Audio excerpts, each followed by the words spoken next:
Perkenalkan, nama saya Kepiri, kelas A1, semester 1, Fakultas Keperawatan.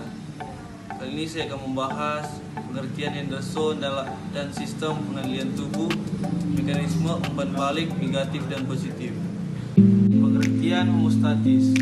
Homostatis adalah pemeliharaan kondisi yang relatif stabil dan tubuh, misalnya kondisi seperti suhu tubuh, tekanan darah pH, konsentrasi bahan kimia seperti hormon tertentu dalam darah, pengaturan umpan balik negatif phase break merupakan pengaturan penting dalam homeostatis. Homeostatis ini pada dasarnya adalah untuk menstabilkan cairan di sekitar sel-sel organisme multisel, yaitu cairan ekstrasel yang merupakan interface antara sel dan lingkungan luar.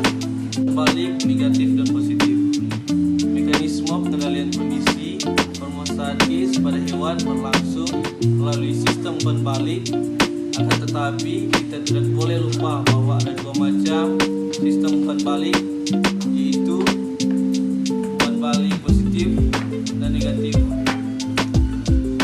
Sistem umpan balik yang berfungsi dalam pengendalian kondisi homeostatis pada tubuh hewan adalah sistem umpan balik negatif. Pengaturan umpan balik negatif phase break merupakan pengaturan penting dalam homeostatis. Dalam pengaturan umpan balik negatif ini, sistem pengendalian senantiasa membandingkan parameter yang dikendalikan, misalnya suhu tubuh atau tekanan darah, dengan nilai set point melalui kasaran nilai normalnya.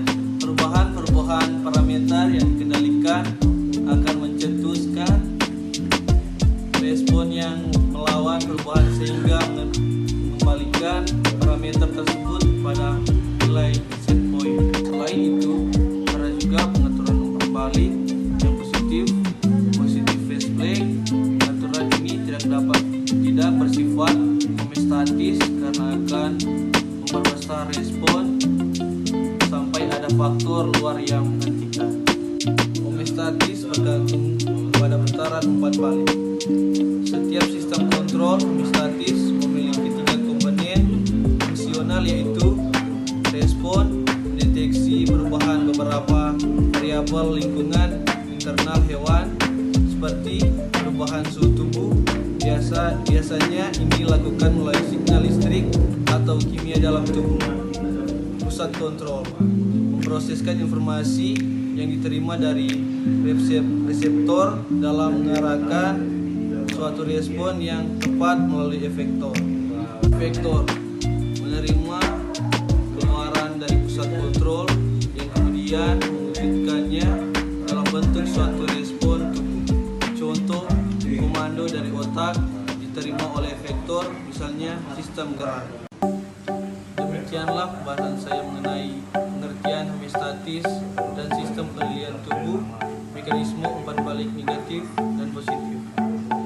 Saya sadar bahwa pembahasan ini masih belum sempurna, oleh sebab itu segala kritik dan saran yang membangun sangat dibutuhkan. Dan sebelum saya mengakhiri video, saya mau promosikan kampus saya, yaitu Universitas Pembangunan Indonesia. Di kampus ini ada 6 fakultas, yaitu Fakultas Teknik, Pertanian, Hukum, Fisip, Sastra, dan Keperawatan. Bagi teman-teman yang berkeinginan untuk bergabung bersama kami, bisa ke alamat Jalan Utama Sidi 6 nomor 129 lingkungan 2 Bahu Manado, atau bisa lihat di deskripsi yang ada di bawah ini. Baiklah, sekian informasi saya. Kiranya informasi ini dapat berguna untuk kita semua, dan jangan lupa untuk like.